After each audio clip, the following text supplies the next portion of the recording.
Hi guys. उम्मीद करता हूँ आप सब ठीक होंगे। मैं खुद एक मेडिकल स्टूडेंट हूँ और आप देख रहे हैं मेरा यूट्यूब चैनल मेडिकल वाइब्स। इस वीडियो में मैं आपको बताऊंगा कि पास्ट में कटिंग के लिए कौन से इंस्ट्रूमेंट यूज़ होते थे और अब कौन से यूज़ हो रहे हैं। और सबसे अहम बात जो कि मैं इस वीडियो में बताना चाहता हूँ कि स्कैल्पल, जिसे हम नाइफ हैंडल ब्लेड होल्डर बोलते हैं, ये कौन से साइज़ में होते हैं और इन पर कौन से ब्लेड फिट आते हैं और ये कौन कौन से प्रोसीजर में इस्तेमाल होते हैं और इन पर इस्तेमाल होने वाले ब्लेड्स की कौन कौन सी शेप्स होती हैं और इनका इस्तेमाल ब्लेड्स का कहाँ कहाँ होता है। So let's start. ये जो आप देख रहे हैं गाइस, पहला वाला, दूसरा और चौथा स्कैल्पल में ब्लेड रिप्लेसेबल है और तीसरा और पांचवा लांसेट है, यानी ये सिर्फ तेज़ होते हैं जैसा कि छुरी चाकू को करते हैं। अब ज़्यादातर प्रोसीजर में स्कैल्पल वो ही यूज़ होते हैं जिनके ब्लेड्स रिप्लेसेबल होते हैं। इनसे इन्फेक्शन का ख़तरा बहुत कम हो जाता है। तमाम ब्लेड्स हैं जिनकी शेप्स और यूज़ का मैं आपको बताऊंगा। आगे हमारे पास ये है स्कैल्पल नंबर 3।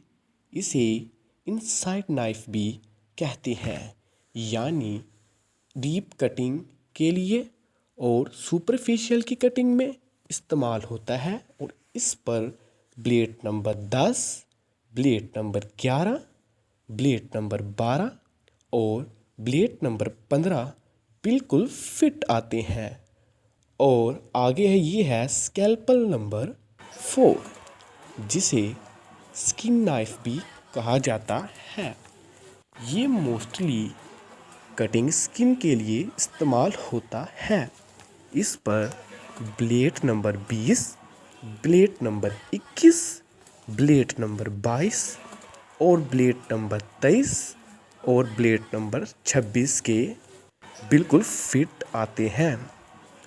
और ये है स्कैल्पल नंबर 7, जिसे डीप नाइफ भी कहते हैं। और ये डीप कटिंग और इसका साइज़ दोनों स्कैल्पल की निस्बत बड़ा होता है। और ये डीप कटिंग और डेलिकेट टिश्यू की कटिंग में इस्तेमाल होता है। लेकिन अब स्कैल्पल के साथ साथ कॉटरी लीड यानी डायथर्मिक लीड यूज़ होती है, जिससे हम कागुलेशन, कटिंग, डेलिकेट और फेलगुलेट जैसे काम लेते हैं। और ये तमाम सर्जिकल ब्लेड्स, इनमें blade number 11, blade number 10, blade number 15 mostly और कॉमनली यूज़ होते हैं। और ब्लेड नंबर अगर 10 की बात करें तो ये लार्ज और इसके एज कटिंग कर्व्ड होते हैं और ये बिल्कुल आम ब्लेड सा लगता है। इसका इस्तेमाल लार्ज इंसिजन और सॉफ्ट टिश्यू की कटिंग में किया जाता है। और आगे है ब्लेड नंबर 11। ये लॉन्ग और ट्राइएंगल शेप है जो कि शार्प टिप रखता है।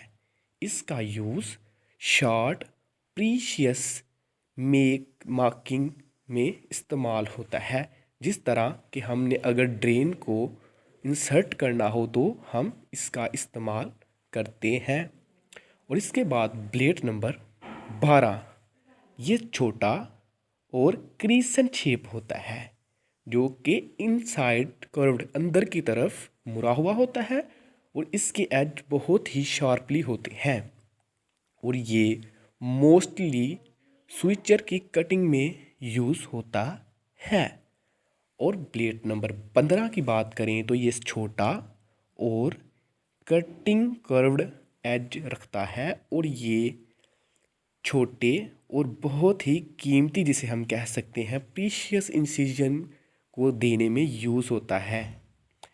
और ब्लेड नंबर 20 लार्ज है, ये थोड़ा सा बड़ा होता है और ये कर्व्ड शेप रखता है। इसका इस्तेमाल प्रोसीजर में के दौरान इंसिजन देने में और या किसी चीज़ को, किसी थैली वगैरह को पंक्चर करने में या किसी यूज़ होता है। और ब्लेड नंबर 21 ये तो सिमिलर टू ब्लेड नंबर 20, ये सिमिलर ब्लेड नंबर 20 है। ये लॉन्ग और कर्व्ड शेप एज रखता है और ये 20 नंबर से थोड़ा सा बड़ा होता है। ये भी टिश्यू की कटिंग और पंक्चर वगैरह में ही इस्तेमाल होता है। और ब्लेड नंबर 22 ये लार्ज वेरिएंट है ब्लेड नंबर 10 का। ये जैसे ब्लेड नंबर 10 को ही बड़ा किया हो और ये शार्ट कटिंग एज रखता है। और ये बड़े बड़े यानी कि इससे हम बड़ा इंसिजन की जब हमें ज़रूरत हो तो हम ब्लेड नंबर 22 को यूज़ करते हैं कि हमने बड़ा इंसिजन देना है। और ब्लेड नंबर 23 जस्ट लाइक आ लीफ शेप, ये बिल्कुल एक पत्ते की मानिंद वो बना हुआ होता है। ये भी लॉन्ग इंसिजन यानी कि बड़े इंसिजन को देने में, मार्किंग करने में मदद करता है और इसे हम यूज़ करते हैं। और ब्लेड नंबर 26 यानी कि स्ट्रेट कटिंग एज रखता है और इसकी ऑपोजिट साइड भी बड़ी होती है, अपोजिट साइड भी। और गाइस उम्मीद करता हूँ आपने इस वीडियो को ज़रूर पसंद करेंगे और इंशाल्लाह शेयर लाइक भी करेंगे।